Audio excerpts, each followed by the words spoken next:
the Giraffe's New Job by Nanny Linda. It was a hot and windy day on the savannah, and the dust was swirling around, as brothers Ashley and Kristian were on safari and had travelled many miles from the nearest town. They spied a family of giraffes in the distance, in the shade of the lush green trees, grazing and munching peacefully, keeping cool and enjoying the breeze. They drove slowly, approaching with caution, not wanting to disturb and scare them away. So they stopped at a comfortable distance and watched them for the rest of the day. The giraffes were tall and could stretch their necks, reaching the leaves on the highest of trees. They were such beautiful creatures and had funny knobbly knees. One of the tallest giraffes in the group ambled elegantly towards the brothers' jeep, then started licking the windshield glass, which made a funny squeak. "Hello there," said Ashley. "Are you having a nice relaxing day?" "Don't talk to it," said Kristian. "It may not go away." "I am having a great day, thanks," the graceful giraffe replied.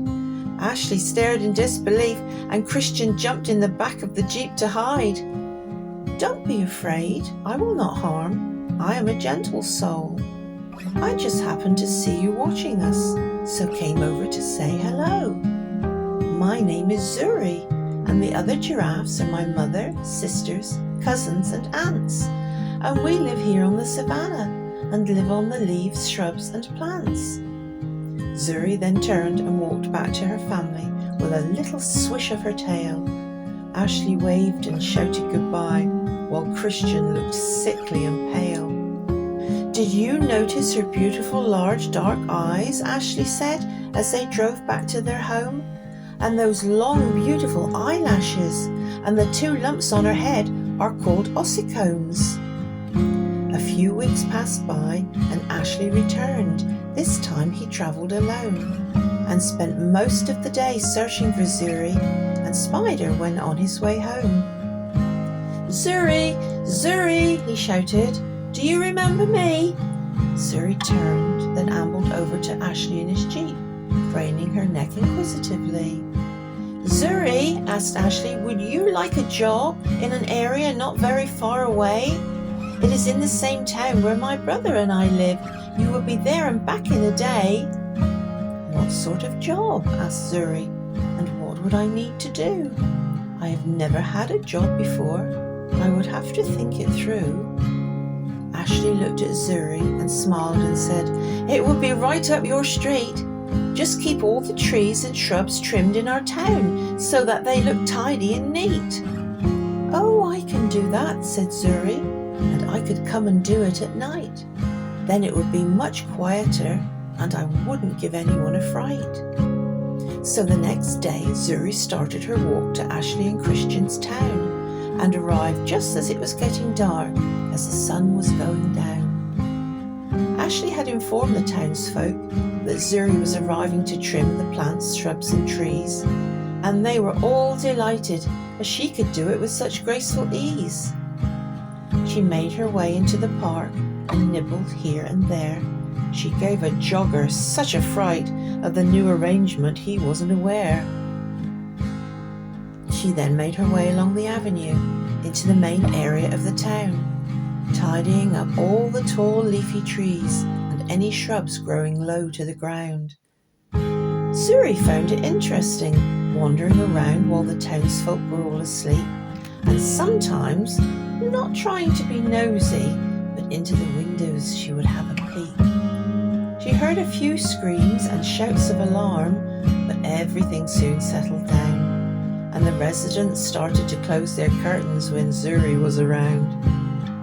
If you did fall asleep with a window open, you could get a lick on the face, but Zuri was kind and gentle and did everything with such grace. At one house where she popped in her head, she slurped a golden liquid in a glass, but it made her legs rather wobbly, and then she tripped in the long weeds and tall grass. At another house, she frightened a cat, which clung to its owner's head while he slept, claws digging in so deeply that the owner awoke screaming and then wept. Some dogs started barking, others just hid and laid low, and some people watched from their window as Zuri walked past in the moonlight glow. One man had fallen asleep in his lawn chair after one too many barbecue beers, and awoke to find Zuri nuzzling his face and trying to nibble his ears. One lady would always leave her gates open wide for Zuri to walk and dine, as she would leave out some treats of flowers together with fruit and also vines. Boris the butcher was sat on his loo after eating too much apple pie made by his wife Maria, and Zuri poked her head in the window to say hello, then decided that was not such a good idea. In another house, she caught her reflection in a mirror, which was rather grand and ornate. She then caught her head in the curtain, which caused the mirror to topple and break.